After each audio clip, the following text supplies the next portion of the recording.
Chase Thomas podcast. My nephew needs me to record. See, I already hate it. I hate it. All right, we're back here on the Chase Thomas podcast, where I'm still the aforementioned Chase Thomas, coming to you live from Knoxville, Tennessee, Everything School HQ. Joining me, the good folks over there at More Important Issues. We got the gang back together again. Landon Raby is back. Landon, good evening, sir. How are you? Good, man. I'm glad you invited me back. I thought Joey would do a good enough job where you don't invite me back. So I'm glad that he dropped the ball a little bit. No, Joey was good. Joey was good.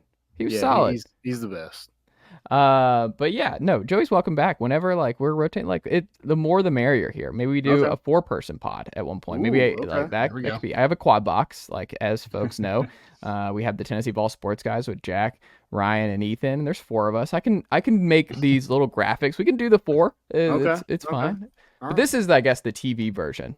This one was created as I just find me. I just think of I like it. Yeah. Talk news and all that kind of stuff where they see the talking heads with the just give me the points. What is that? Around the horn. Around the horn. Yeah.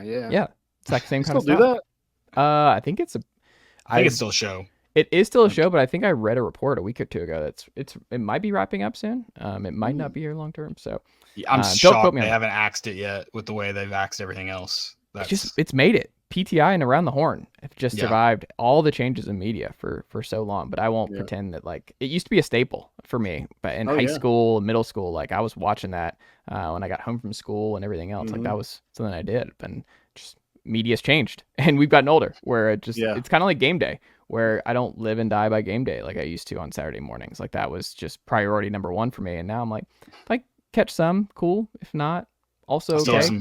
I still have some growing up to do, I guess. I'm still locked in. Yeah, there's some mornings I miss it, but most mornings I'm locked in on game day. Well, that voice you hear there too is the other half of More Important Issues, Caleb Mitchell. Caleb, good evening, sir. How are you? I'm 4-0, so I'm great. You're personally 4-0. Personally, yeah. Going back into how I have some growing up to do. I unfortunately live and die by Tennessee. My mornings have been great these past few weeks. Monday, Sunday had a little extra pep in my step. Yeah, I'm 4-0. Yeah. I feel good. I mean, it's definitely a good time. I mean, Tennessee basketball had their first practice today for their 40 days out, I think. They have real national title expectations and possibilities. I think this team could be deeper than the team that just went to the Elite 8 as a whole. But I think I talked about it this spring where Tennessee baseball to football to basketball, I was throwing it out there. This could be the best calendar year of Tennessee athletics we've ever seen in our lifetime. It has the potential. And right now, baseball, they did what they needed to do. They won a national title, so they checked that box. We're Football's also right national champions. Caleb's 4-0. We're also national champions, by the way. Absolutely. I know exactly. The real UT, as we all know, resides right here in Knoxville, Tennessee. But no, it was a great game. And Tennessee moves on to 4-0 in impressive fashion. And I thought it would be fun. I was trying to think of different ways we can on these weekly shows, what could be a fun theme we could do here and incorporate more important issues. And I realized there's ways to incorporate these questions with more important issues. So we're going to do the more important questions here on this very program. So first up, Landon, the most important question that I have for you. Tennessee versus Oklahoma, the most important thing that you learned about UT after beating Oklahoma was what, sir? I think that Tennessee is able to adapt to win a football game. I think 2 years ago, I don't know if Tennessee loses that game, but I feel like Tennessee definitely, it gets a lot more dicey in that game because of you just couldn't slow the game down. And I don't think you could kind of get out of your own way at times a couple years ago. I think Josh Heupel has learned, he's hey, I know I'm an offensive guy, and it's got to kind of kill him at a little bit, but I know I can win this game and get out of here with a win with my defense. And that's what he did. So I think the biggest thing for me is Tennessee can win ball games in different ways. It's the restraint factor, right, Caleb? Is that he could have kept taking shots downfield. He could have kept seeing if Nico was going to get enough pass protection to take more of those downfield shots that we saw pay off. But I mean, Nico's best throw of the day, he was running for his life, running to his left. Cole Kubelik had a great tweet about it. That didn't end up counting because I think there was a holding call in Tennessee on that play where he's throwing across his body and just throws a dart to Dante Thornton, who had 2 big catches. The first one, obviously, for a touchdown. The second one didn't end up counting. But I think Landon's right on the money of just, and I kind of wrote about this today with Heupel as a whole at TPL Tennessee, was just that he showcased that he's evolved even more in year 4 as a head coach, where it's just, 2022 was fun, but to Landon's point, I don't know if 2022 could have won a football game the way that this team beat Oklahoma in Norman on Saturday, right? Yeah, and I certainly agree with the 2022 point. I do want to, I just want to push back on the fact that in 2023, I think Tennessee did exactly that in this game. Now, it did take help from special teams. They weren't able to do it solely offensively, but that Texas A&M game, he kind of slowed the game down. Now it took a little bit longer to do because they didn't jump out to the lead that Oklahoma did. So I wouldn't say it was confirmed that he could win pretty much the entire second half going into the second half was very much hey, we're going to let this play clock roll down. We're going to run the football, which I made the joke on last week's show. I said, this run game is really, really good. It's like Novocaine, give it time. It'll always work. Shout out to Herman Boone. That was proven in this one. So I think we've seen a version of Josh Heupel similar to what we saw on Saturday, but not quite the full experience that we got on Saturday, where it was noticeable early that your tackles were liabilities in the pass game, that it was going to be really difficult no matter how good your receivers, how good your quarterback is to pass the football.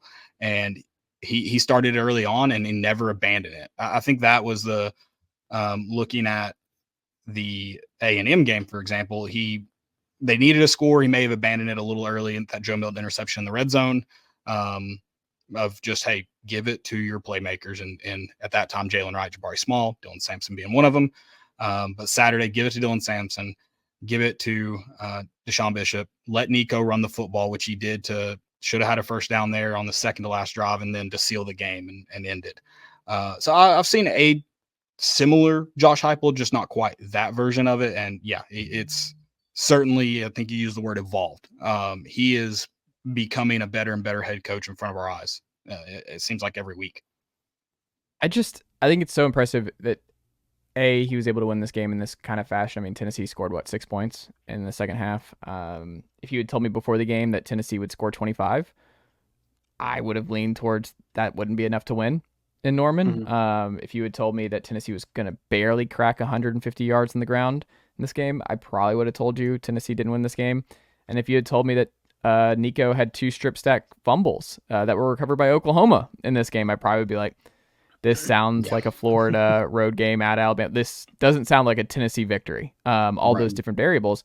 But to Tennessee's credit, they found a way. And I mean, it took even Oklahoma breaking the touchdown streak, Landon, in the fourth quarter. They had to earn it. Like, he gets flipped over, Hawkins gets flipped, and then they overturn that he was in. They don't get in that next play and have to burn another minute of clock. Like, this defense just makes you earn every last yard. And I've never seen a Tennessee defense that is as aggressive and consistently dominant in terms of being able to rotate and not miss a beat, whether it's Jeremiah Thielander in for Keenan Peely, if it's Bryson Eason in for Omar Norman Law, if it's Dominic Bailey or Jayson Jenkins. Jayson Jenkins had a safety and 1.5 tackles for a loss and 5 snaps at strong side defensive end. Jaxson Moy, 15 snaps. He was unbelievable in those opportunities. It's just, they're so loaded that Heupel, and to his credit, is not just pushing the issue because he's an offensive guy. Like, Heupel is not just an offensive guy anymore. Josh Heupel is a head coach that understands all of it and is going to play to his team's strengths. And the most important thing now, if you want to get to that final boss, which is Nick Saban, Alabama, Kirby Smart, Georgia, you have to win games like this. Like, Kirby went to Lexington. They did not play a great offensive game the week prior, but they got away with a win. They've done that the last 2 times they were in Lexington. Like, winning on the road in this conference is hard. I think it's a much better win winning at Oklahoma than it is winning at Kentucky for the Vols. But ultimately, you have to be impressed that he is showing, and Tennessee fans are seeing, that, look, this team can win even when this offense that was number one in scoring coming into the weekend doesn't have their A game, and that you're stifled by a really good Oklahoma front seven, that you just have so many other ways of beating the opponent that you just feel like you're going to be in every game because this defense is just too good for you not to be. Yeah, I think the most impressive thing for me is watching them on defense where we get a strip sack and then the next play, Joshua Josephs recovers that fumble. We get a first down or two, and then we play field position. We punt it. That's when we punt it down to the 5. They get a false start, back it up some. I just think like that defense dominated those 2 drives. Yeah, you get a safety out of it, but like you get the ball back, so you give your offense confidence. They get a couple first downs, get going a little bit. It was just like a total – like you just manage the game perfectly right there, where you get a couple first downs, don't risk anything, punt it away, use your really good punter. Your defensive line is scary enough that it makes an offensive line jump. And then you got a guy who's like 12 is like the number 12 defensive lineman you have get a safety. I mean, it's unreal what we saw from that defensive front and just that and defense entirely to control a game for that long. And Tennessee didn't even really play that well offensively. Yeah. Caleb, the most important Vol in this game was who for you? Gosh, you can go with, there's so many to choose from. You mentioned a few of those names a second ago. Jayson, Jenkins. I mean, Pro Football Focus won't grade you if you don't play 8 snaps, 10 snaps, something like that. Just grade the 5 snaps for us so we can see. I mean, it had to be an unreal score. Keenan Peely played an excellent game. You have Jermod McCoy who has that interception, but also just a big game as a tackler too. Flipped into the offensive side of the ball, Dante Thornton. I don't say a phantom holding call, but they didn't know who to call it on. They picked a number. I'm gonna go with maybe I don't want to say the wrong answer, but I think I'm not willing to say Dylan Sampson doesn't get going in this game if Deshaun Bishop doesn't, but he didn't until Deshaun Bishop did. He wasn't your leading rusher, but he was very, very critical to your success. When you look at Landon talked about that drive coming out of your own end zone at that point, Deshaun Bishop's the one who carried that load. And it's probably, I probably want to lean Dylan Sampson. He has that 46-yard drive where he scores a touchdown all by himself. And then I think defensively, it was so by committee, it's hard to choose one person. Joshua Josephs had a big game too, a guy I didn't mention a second ago. Just a ton of dudes on that side of the ball that just got it done.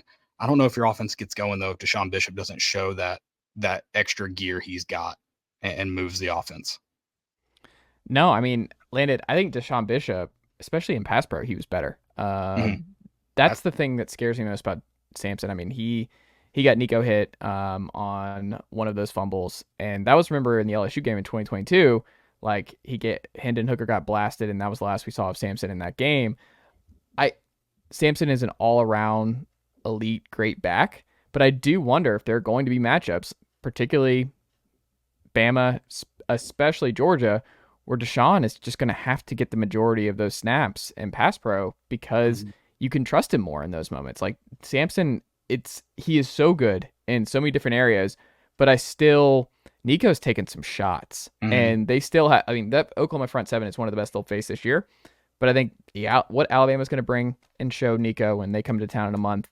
And then at Georgia and Athens, you just got to have somebody back there. Cause I think the tackle depth could be the biggest impediment to this team actually reaching the national title is just being able to stay healthy on the 2 offensive tackle spots. But if they're not, and you're kind of going to go in and out throughout the year, you got to have a running back you can trust back there. You have to have someone who is your best pass pro option to protect Nico and his blind side, whatever. And Bishop, to me, it's just, I wonder if he plays more. Like, I think we're at a point now where I'm going to be curious in snap counts in those bigger games here that could define the regular season. Because I think Bishop, my gut is he's the better pass blocker in the spots. And I think Tennessee's they're going to be weak there at the tackle spot because of the injury issues that they're going to be dealing with throughout the year, right? And you actually saw Cam Seldon get onto the field. People have asked, how does what do they do with Deshaun Bishop when Kelvin Seldon's back? Deshaun Bishop has cemented himself as the number 2 back at this point, but 100%. Cam Seldon's going to get his opportunities mainly in the pass game because he's going to be asked to block.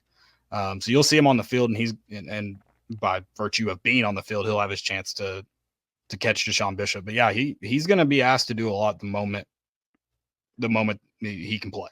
Because they need help. Dylan Sampson's been better in pass pro since that 2022 LSU moment. Almost seemed like a good wake up call.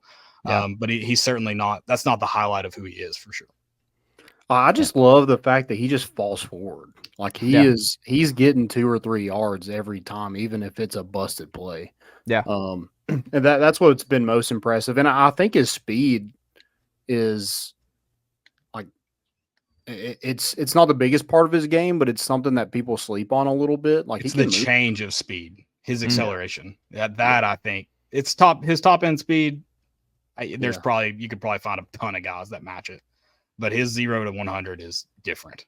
Yeah, it's very Jabari Small to me when he can change direction. It's just one cut and go, whereas Dylan Sampson has a little bit more wiggle to him. But the way Deshaun Bishop just falls forward, I love every second of it.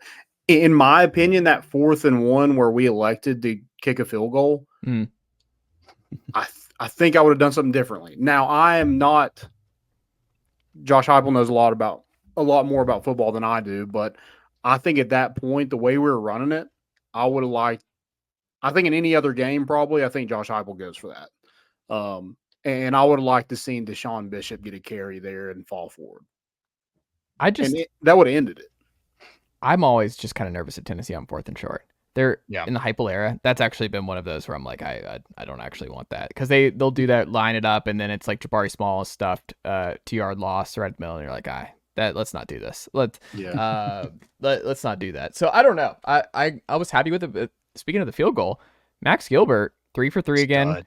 He's missed 1 field goal, and it was just like they just trotted him out against NC State to see if he could hit a 53-yarder at that point. So I think he's only missed 1, unless I'm missing one. It's right. No, he's 9 to 10 or 10 of 11, one or the other. And he's a redshirt freshman. Like he's a long-term option. Like out of Memphis, he looks 12 years old too.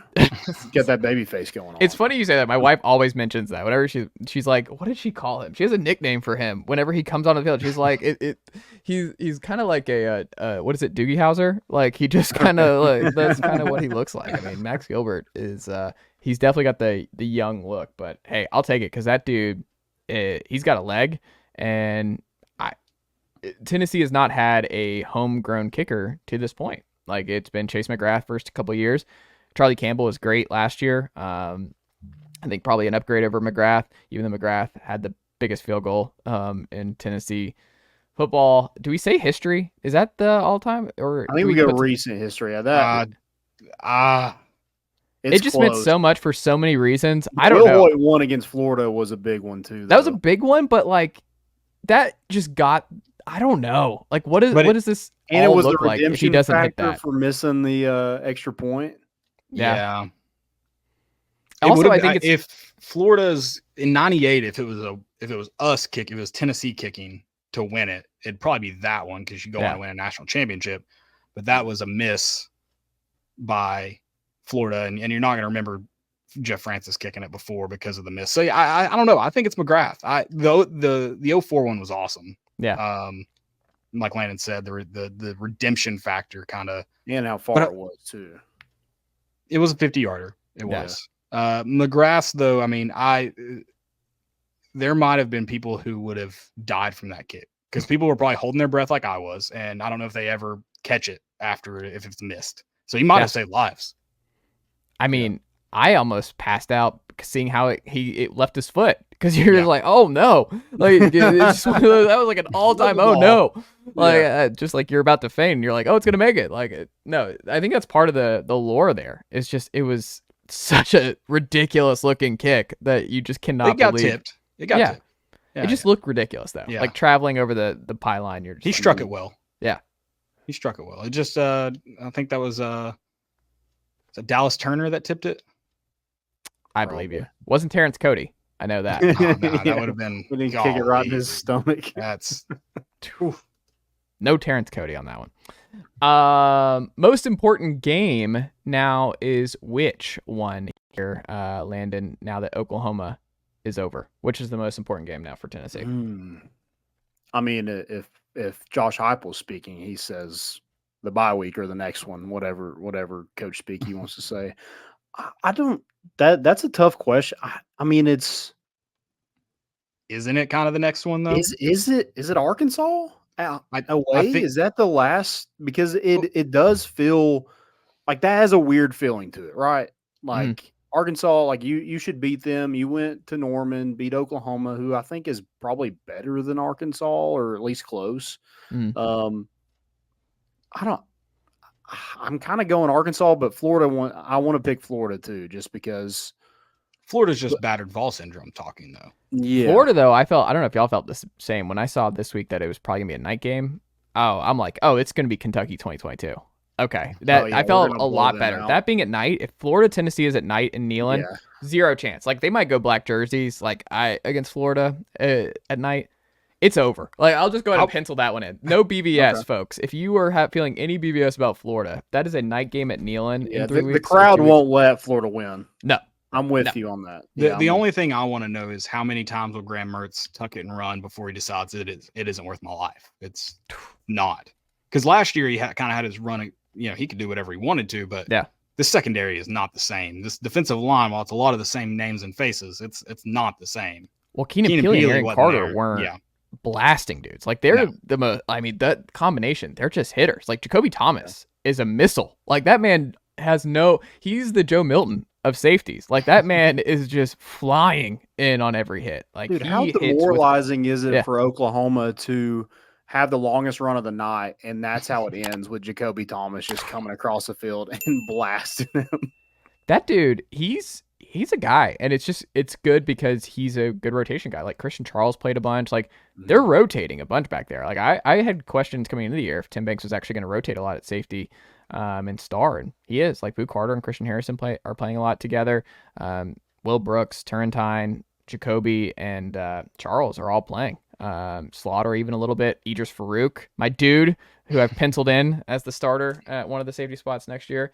He's playing some. So I don't know. I think Tennessee, to your point, is just, I don't think that kind of stuff where Emory Jones destroyed Tennessee in 2021 in Gainesville, just making something out of nothing. Matt Corral did the same thing with Ole Miss. And there have been instances in the past in the early Heupel era. I just don't think it's happening. Keenan Peele and Aaron Carter close at a crazy rate. Like, I just don't think that's going to happen. Jackson Arnold tried, and there's just nowhere to go. Like, these guys, that's maybe the most interesting thing about Peele, and I don't know if y'all feel the same, is I didn't have Peele was going to be this Luke Kuechly-like. I mean, he's flying all over the place. Like, Peele is fast, and he's solid in pass way coverage. better than I thought it was going to be.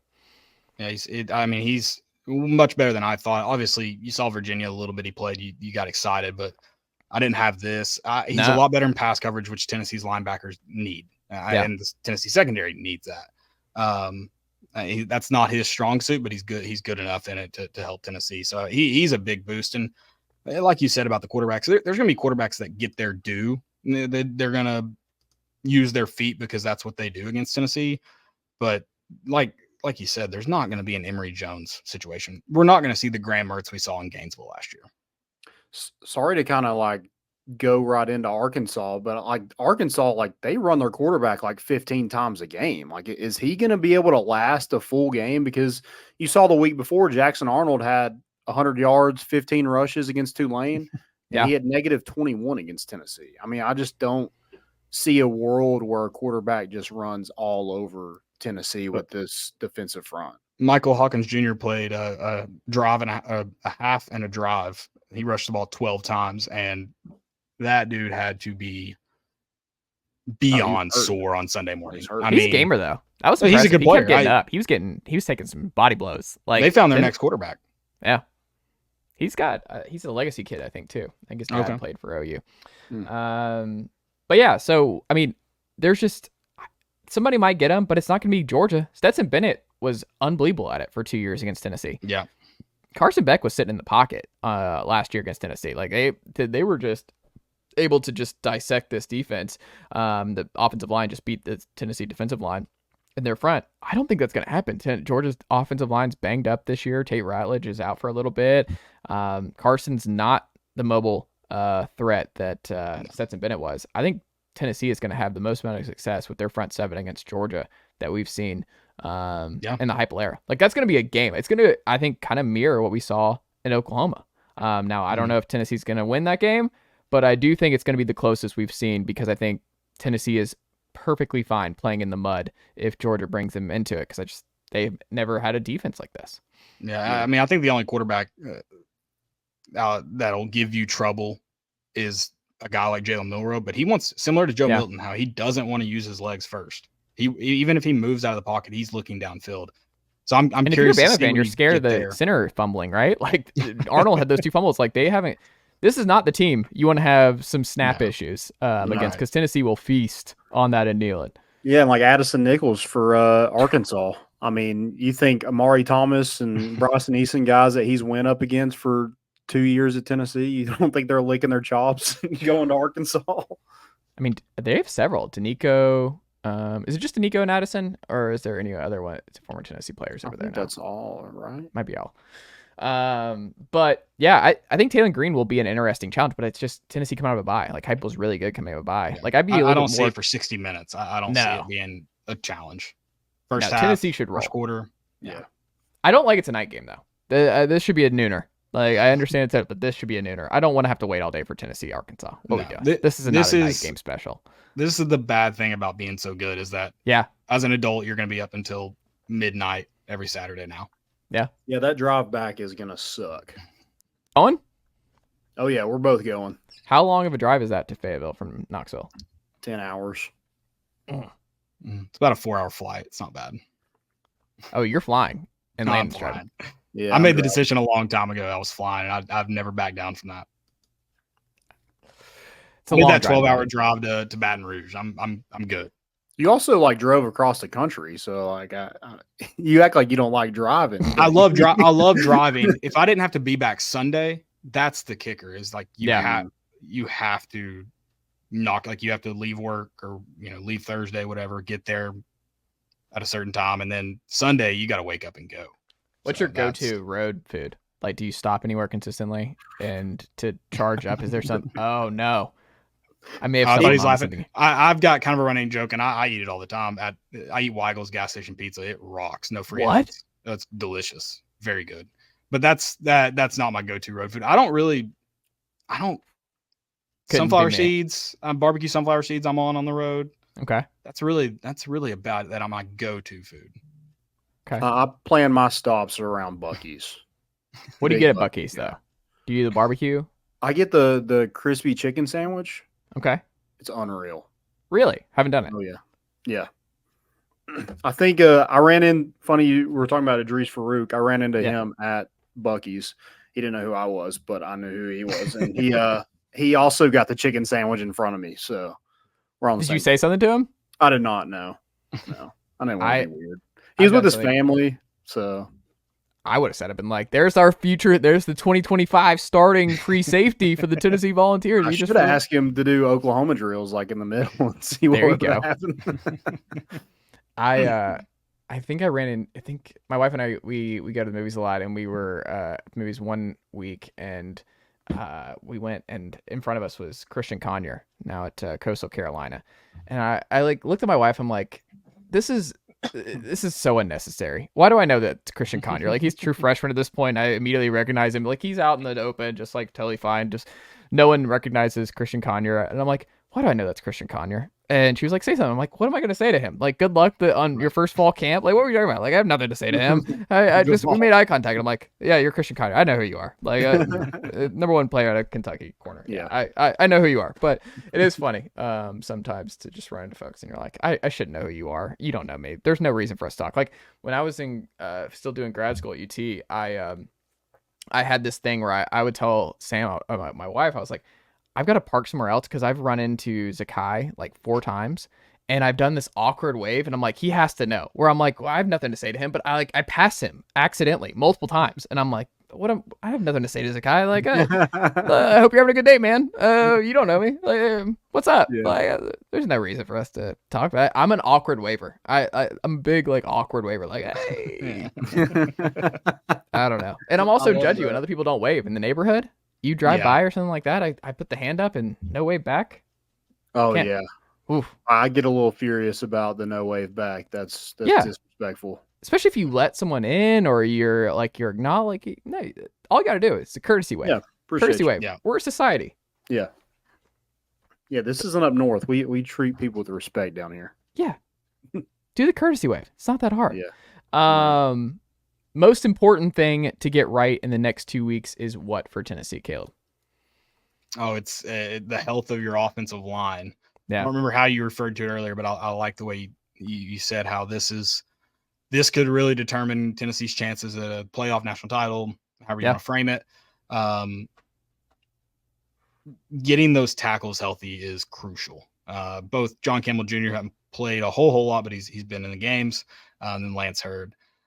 That is your focus in the bye week. Tennessee's equipment truck got in an accident, so no pads, shouldn't be out on the field, just in the training room, getting those guys healthy.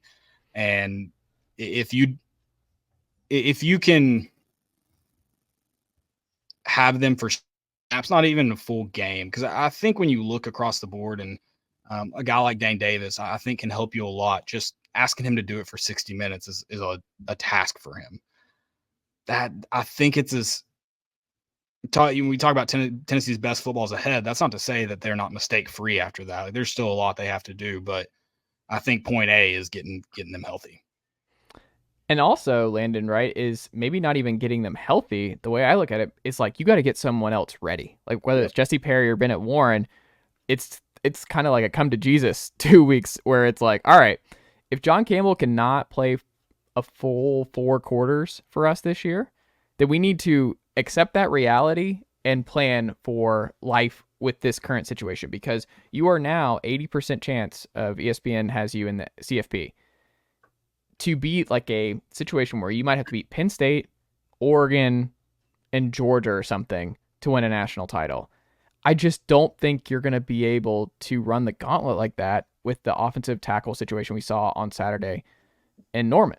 And everything else is so deep, and every school has their own issues. Like Alabama was struggling with their offensive line out of the gate here. Georgia has their issues right now. They're not as deep as they've been in years past. So there are flaws on every team. So it's not like Tennessee is unique in this way, but it's those thin margins, right? Where every team has those margins for error, and it's just razor thin. And for Tennessee, like David Sanders should be a plug and play guy, and I'm excited about him next year. Like you should be better. Bennett Warren year 2, Jesse Perry year 2. Like I think this class and the upcoming class is where LRB is really going to start hitting on some high school recruits, but that doesn't help this year. And you're kind of at a point where, look, Larry Johnson I think was solid in his spot on Saturday, but I think these next 2 weeks have to be even Gage Ginther. Can it be Bennett Warren? Can it be Jesse Perry? But we have to have a plan to just deal with the new reality that like maybe Hurd and Campbell are not going to be 4 quarters, all systems go this whole run. Because if they're not, then we need to get these guys reps and plan for the rest of the season. We got to rotate a little bit at tackle because we're playing the long game here, right? Yeah. Go ahead. Well, I was going to ask real quick, is this maybe me being a contrarian? I think the cards you have are the cards you have at this point. Yeah. If those guys aren't ready in week 4 of college football, I don't know if they're going to be ready week 6, week 7. And so in my mind, if I'm Glenn Ellerby, if I'm Josh Heupel, I'm walking in and making a beeline to Lance Hurd, John Campbell Jr.'s locker. And I'm like, hey, we need you to be healthy. And if that's not possible, we need you to play. And that's like, those are your 2 options. We need it. And yeah, I think I didn't hear the story. Maybe one of you all did that. Venables told about Josh Heupel playing through injury, but it's a guy who's done it apparently. And so I don't listen. Everybody's injured right now. Just be injured on a winning football team and play. Yeah, apparently I heard it wasn't Brett Venables, but I heard a story from Josh Norman about Heupel wore long sleeves throughout that season because his left arm was black and blue and could barely throw it from here to 10 yards. Wow. At the end of the season. So built different. Yeah. So I do think, I think both are kind of right. Like you need to get guys like serviceable You got to figure out if you can count on. Can they be serviceable? I guess is what you're looking for in these next 2 weeks. But it's an open competition for that third guy. Like, I mean, John Campbell and Lance Hurd are your starters. Who's that next guy? I mean, right now, I think it has to be Larry Johnson. Dane Davis just didn't get it done in Omaha. Just didn't look the part. Before earlier this year, I mean, Larry Johnson had a game where he didn't look so good. So, I know they're excited about Jesse Perry. I know Bennett Warren. Can those two guys just be serviceable? Can you get them reps down the stretch to get them ready for, it's a long season. Especially if you want to play 16 games, we're only a fourth of the way there. Yeah. So I mean, that's going to be a lot for those guys to. It just seems like John Campbell is going to be in and out. So you got to find that third guy who can be serviceable and protect your quarterback. Because, I mean, if I'm Dane Davis and Larry Johnson, I took that game as they didn't trust me enough to throw the football. And that's the reality. Like, you got to check yourself a little bit, look in the mirror and be like, all right, I need to step up in these next 2 weeks because I don't want it to be on me while we can't throw the ball.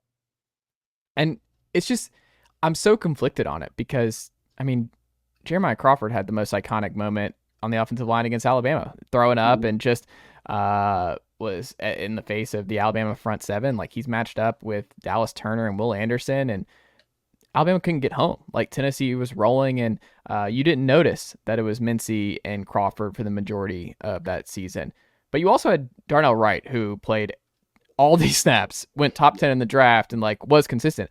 I think my thing is, and I don't know if y'all agree, but I think you just can't have both be long-term question marks on this team. Like, that's the issue. Is like, if one of them, if it's Campbell and it herds back to normal in Arkansas, and Campbell's the one who's kind of in and out and you're kind of having to manage throughout the year, that's manageable. You can still go the different distance. You can still win a potentially national title with that. But I think if Campbell and Hurd are both just week over week, you're just not sure who's going to go. I don't know if Tennessee has the depth to be able to overcome that when they're faced with some top 10 defensive lines over and over again. And you saw on Saturday, it's just Nico needs time. Like, you need for this downfield attack to happen, you have to have time in the pocket. You have to give these guys opportunities and Nico opportunities to attack down the field with Brazel, Thornton, Brew, and company. And I don't know. You just need one. Like, so you really just need Hurd healthy more than anything. Because I think Campbell is just, I think this is just going to be kind of the deal. To me, it's like, all right, Hurd, whatever it is, if you need to rest even longer and not play against Arkansas, whatever we got to do to get you right for this stretch run, that's what we got to do. Because Lance Hurd, protecting Nico's blindside, he's the one who it just has to be healthy. And I think it's more realistic with him being I think he's like 4 years younger than Campbell. He's the one you just got to get right. Like, Hurd, you've got it. Like, that was your biggest transfer portal offensive like everyone addition. Everyone looked at Brazel and everything else, but it's like when you missed out on Jordan Seaton in the last minute, you went out and got Hurd, and Hurd is a former 5-star guy. Year 2, this is your investment. Like, it's kind of to your point, Caleb, of like, it's just got to happen. Like, that's where the money went. So it's just, that's just how it would. That's how they allocated their offseason roster resource management, was like, we have to go out and get a left tackle to protect Nico's blindside. And they got a good one in Hurd, and he's been good when he's available, but there's just no alternative this year in terms of winning a national title. Like, can they survive and go 10-2 and this, that, and the other? Yeah, this guy's not falling. But if you are actually going to throw out, like Joel Klatt did this week, of like, Tennessee can win a national title, I think Hurd has to be a significant factor in that all season long. Yeah, absolutely. And I think this week and throughout the season too, they're going to try to find more creative ways to throw the ball downfield. You saw it a little bit throughout the Oklahoma game, sprint outs, rollouts, getting Nico out of the pocket. And I mean, I do think some of this is on now those 2 strip sacks. He didn't have time at all, but he's also got to know, hey, I've got to move around. Once I feel pressure here, I've got to get away from it. So I think a little bit is on Nico just as a whole, not those 2 plays. But yeah, I think they'll get more creative and they'll be able to throw the ball downfield when standing in the pocket isn't an option. I don't think you'll necessarily see the full Oklahoma type effect, but I also don't think you'll see a defensive line like Oklahoma until Alabama and Georgia. So may not need it. And Alabama and Georgia are going to do the same thing. I mean, they're going to especially if you're not healthy at tackle. I mean, you got to exploit that. So it's coming. Hurd's got to get right. That's my main thing. It's just like every day. Like, Hurd, what do we got to do? Hurd's got to be right. Final here, before we get out of here. Most important aspect of Jermod McCoy to this secondary is what to you, Landon? Ooh. I just think he's able to. I think with this defensive line, you can be aggressive. So I think there's no like 5-yard cushion, 10-yard cushion, anything like that. Like he's up in receiver's face, and I think his instincts. He trusts his eyes, and he can also catch the football. So I mean, that's the big thing for me. I think there's just a trust factor along that defense. And he's able to just go out there and play ball. He's not having to worry about, we can't get any pressure. I got to give a little bit of cushion so he's not on me. I mean, he's able to just go out there and be a lockdown corner, and that's exactly what he's been. What about you, Caleb? Similar to what Landon said in that, how physical he's able to be. I think he's also got some guys behind him that mistakes aren't as highlighted, and not to. I still think there can be some better help at safety, but I think he's got help is the main point. And the physicality very reminiscent of Kamal Hadden, Alontae Taylor, guys that can come up and be effective in the run game as well. Everything Landon said, and then just I think that's really kind of goes for the whole secondary too. And I think that's I don't know if Jermod McCoy is the one that brought it or if that's something that's being more emphasized, but the way he's able to fly around and just play football is massive for this team. And I think other guys are seeing it and kind of following suit too. He tackles well too. That play that he made in that NC State game on Justin Jolie at that fourth down. I mean, that's a tough play to make when somebody's got size on you, and he just kind of bodied him. So he was on an island too. Yeah. Mm-hmm. Yeah. I mean, Jermod, he's graded well. I think he won the Thorpe Award for best defensive back. Was it SEC or national? Did he win national? That? Yeah. Jermod, I mean, he was thrown at 4 times. 0 receptions, 1 pass breakup.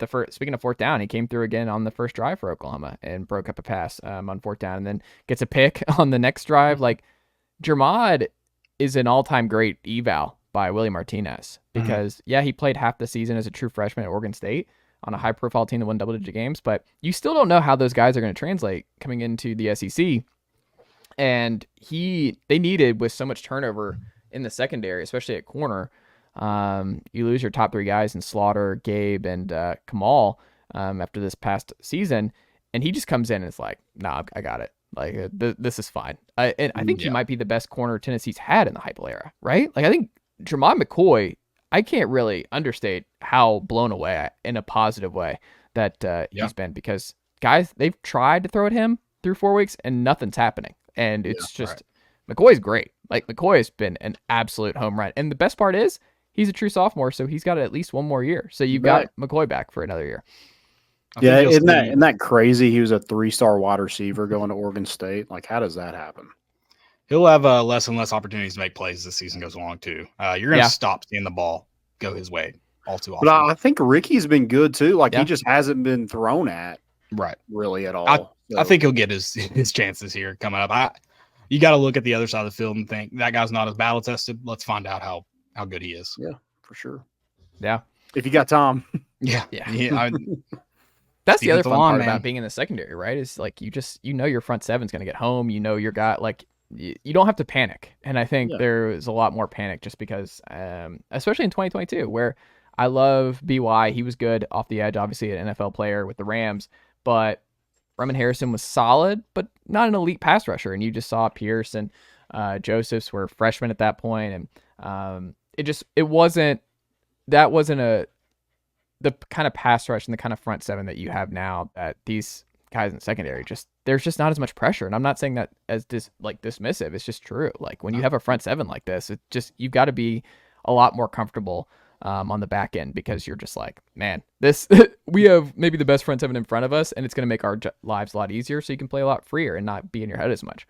Yeah, it's like, hey, we got a walk-on safety back there, but good luck getting it to him. Yeah. Who's been solid? Will Brooks grades well. Like he hasn't had any breaks either. That was a joke on Will Brooks. I shouldn't have said that. He's proved a lot of people wrong. So not me. I knew the whole time. Well, we have made the joke. I think Caleb made the joke that Jermod McCoy stole another Will Brooks pick six.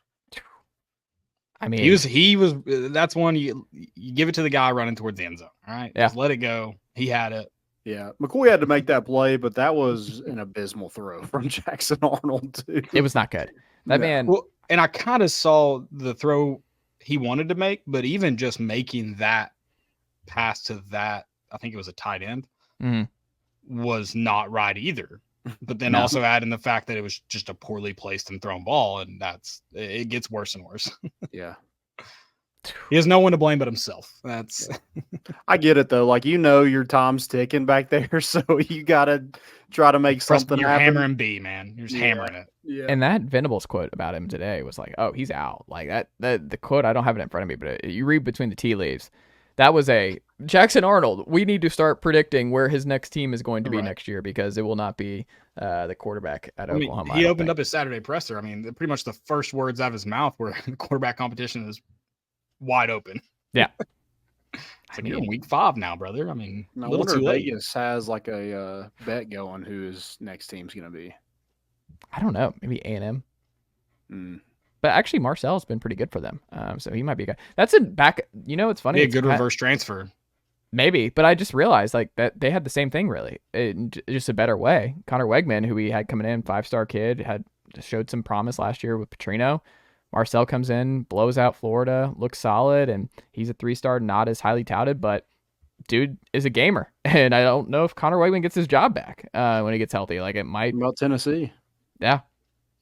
Where does just quarterback roulette, man? It's just, you never know with these guys. I'm just, and every Tennessee fan should be grateful that they got one of the 5 stars that is actually going to be a 5-star quarterback at his school and play like one.